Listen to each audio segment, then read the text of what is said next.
Milwaukee Movie Theaters, a virtual exhibit by the Milwaukee Public Library. Script by Dan Lee, narrated and produced by Jennifer Paul. In 1911, Tom and John Sachs leased the Alhambra Theater on West Wisconsin Avenue from the Eline family, owner of Schlitz Brewery. They converted it into a 2,500-seat theater. It was briefly the world's largest movie theater. Universal outbid the Sachs brothers for the lease in 1920 and started showing their studio movies. After losing the Alhambra lease, Sachs opened the Wisconsin Theater in 1924.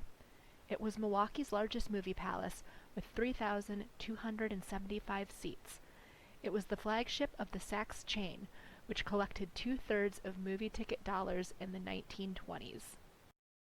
A crowd watched 16 Fanchon and Marco dancers promote Victor McLagan's and Edmund Lowe's 1929 box office hit comedy The Cock-Eyed World on the roof of the Strand Theater on September 7, 1929. Human marquee and rooftop billboards were used to promote movies from Broadway to Hollywood during the Roaring Twenties. The Strand showed The Sound of Music for a Milwaukee record 97-week first run from 1965 to 1967 before moving to a second run at Southtown Theater. The Tower Theater was the slightly older and smaller sister of the Oriental Theater. Both were designed by Dick and Bauer for the Sachs chain, which brought the downtown first-run palace atmosphere to its second-run palaces in the neighborhoods. The UWM School of Architecture opened the closed theater for recent annual Doors Open Milwaukee tours. The Oriental is the last operating Sachs theater. It showed movies on a second run after they opened at the first-run theaters on West Wisconsin Avenue. The bill changed 2 to 3 times per week during the studio system era, 1920s to 1950s. The Violent Femmes were playing in front of the Oriental when they were discovered by Chrissie Hynde and John Honeyman Scott of the Pretenders in 1981.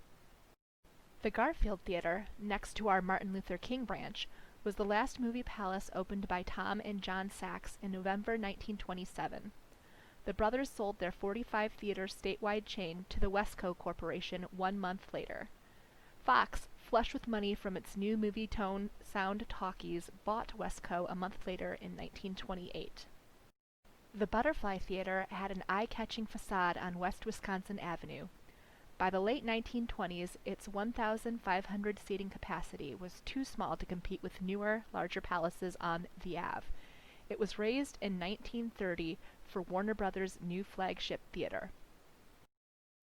The comedy, You Said a Mouthful, opened for a first run at the Warner on Thanksgiving 1932 before moving to second and later runs on the Warner circuit in the neighborhoods.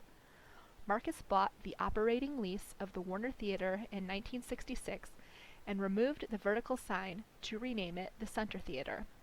The Milwaukee Symphony Orchestra installed a replica of the 1931 vertical blade sign at the Bradley Symphony Center, the renovated Warner Theater, on May 9, 2020.